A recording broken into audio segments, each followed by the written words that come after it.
everybody, I'm Kimberly Turner from cookingwithkimberly.com, and I'm going to show you how to make a gorgeous Southwest beef chili. Now, I'm going to use stewing beef tomorrow when I'm making my chili, but tonight I'm going to marinate it, okay? And I have about a pound of really nice stewing beef. I've aged it a little bit and it's good to go. I'm going to just infuse some flavors before we start cooking it tomorrow. It's going to sit in the fridge overnight. Why not, right? It's just extra flavor. So grab yourself a nice little bowl so you can put it, a resealable plastic bag in it and it doesn't leak in your refrigerator.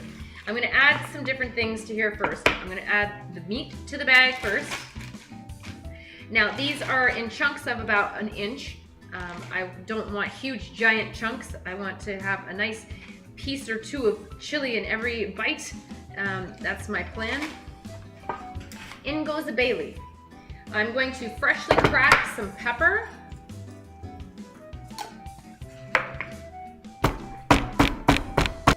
And that goes maybe a teaspoon. Some chili flakes. A couple dashes of cumin. Some Ancho chili powder. Maybe a teaspoon.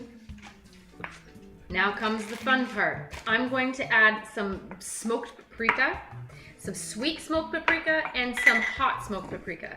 Now both of these come from La Chinata smoked paprika powder, and this is what the little jars look like. They have a hot, a sweet, a bittersweet, and premium varieties of the sweet and the hot. And today I'm going to use maybe a half a teaspoon of the sweet and about a quarter of a teaspoon of that hot. Next, the best part about this Napa Jack's Southwest beef chili is the Napa Jack's original barbecue sauce. Now you could use any of their barbecue sauces for this. They've got a beautiful line of them, I'm telling you what.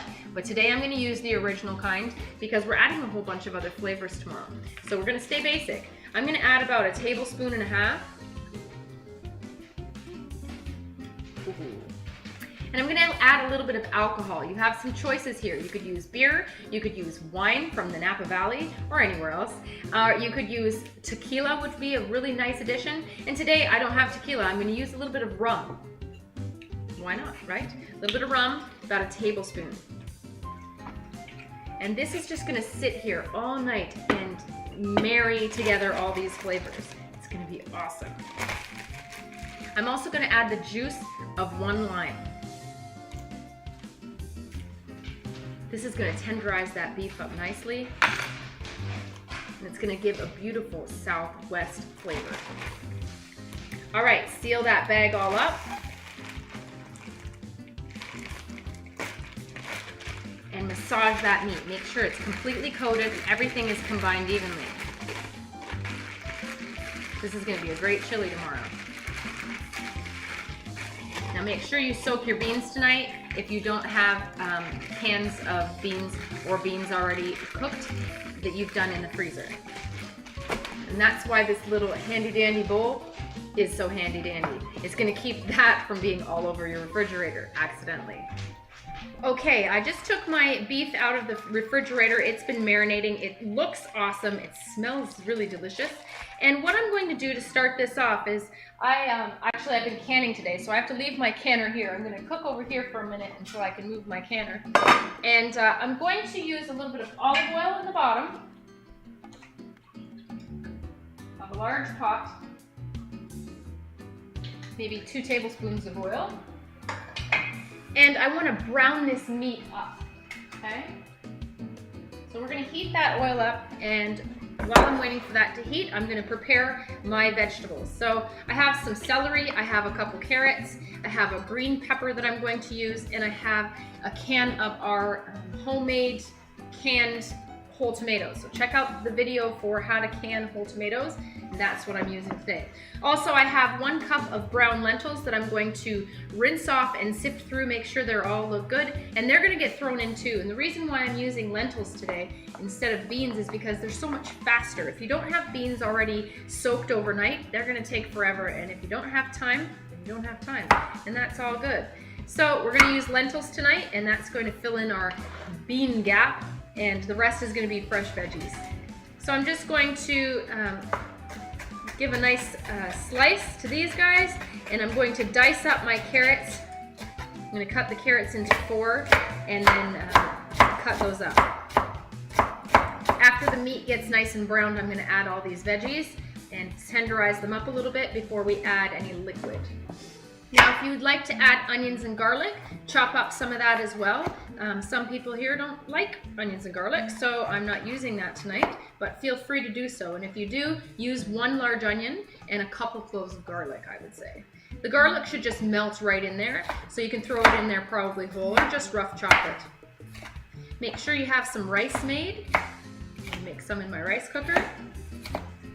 All right, my veggies are chopped. I'm ready to add this meat to the pan. And now I need to babysit it a little bit. You don't want it to burn or stick to the bottom, but you want to brown it up, okay? So into the pan it goes.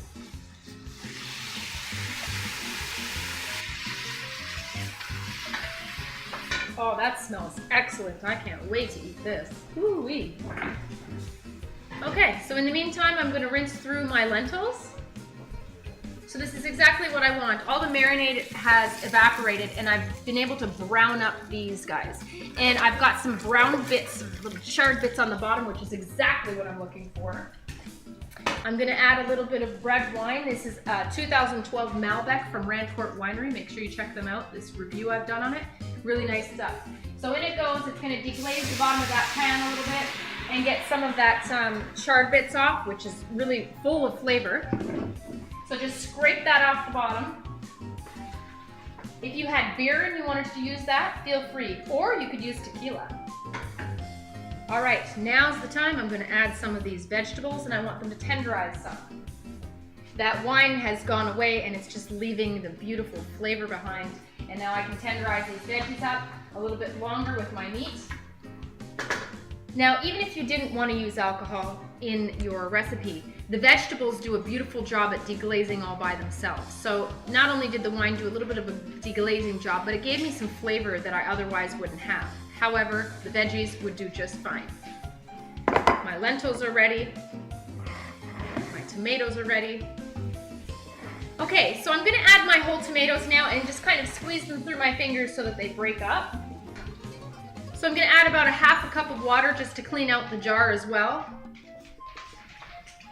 So give it a good stir.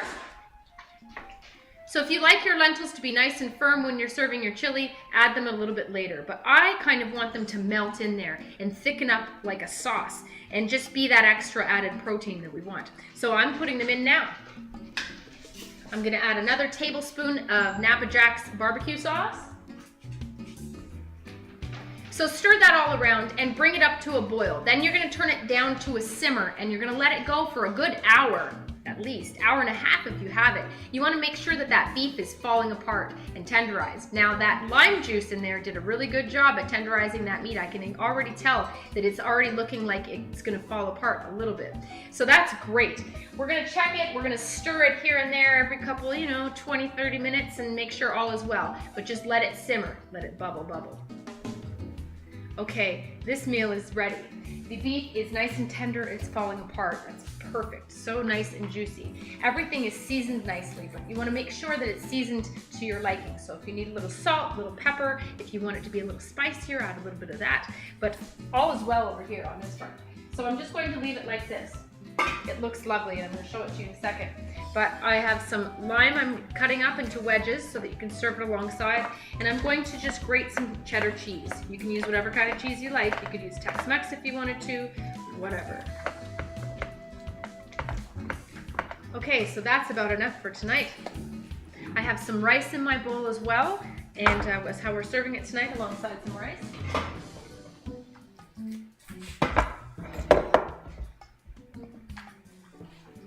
Stir it up one more time. Oh, it looks nice.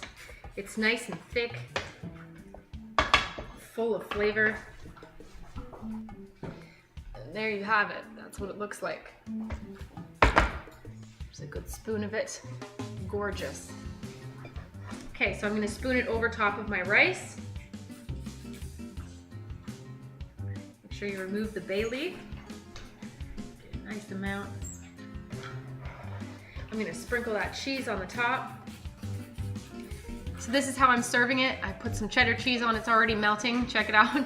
I served with the lime wedge. Look at these big chunky pieces of meat. Oh boy, that's gonna be good. The only thing left to do is to try it. Okay, I think I'm gonna use a fork with this one. All right, let's try it. Mix that all in with your rice. Get some beef and some cheese and some rice. First off, that beef is absolutely delicious. The flavor is all the way throughout. It's falling apart. It's so tender and so juicy. The sauce with the barbecue flavor and the tomatoes, nice and tangy and savory. You have the beautiful vegetables that kind of round it out and make it earthy. Those little tiny lentils in there are a nice little pop of fun. The cheese kind of melts all through it, makes it even gooier and thicker. Oh, beautiful. Great, great dinner. Serve it with some hot sauce. People like it extra spicy sometimes.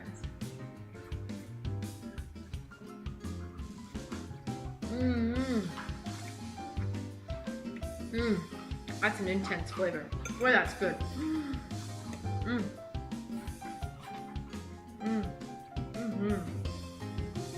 I like the little brown lentils in there. That beef is full of flavor because it sat and marinated. The flavor is right throughout that meat. It's falling apart. It's beautiful. That rice is nice with it. The cheese kind of makes it kind of creamy and thicker. Love it. It's nice and tangy from our beautiful can of tomatoes.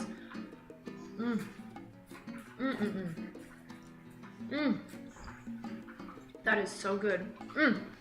I'm ready to go finish eating and feed everybody.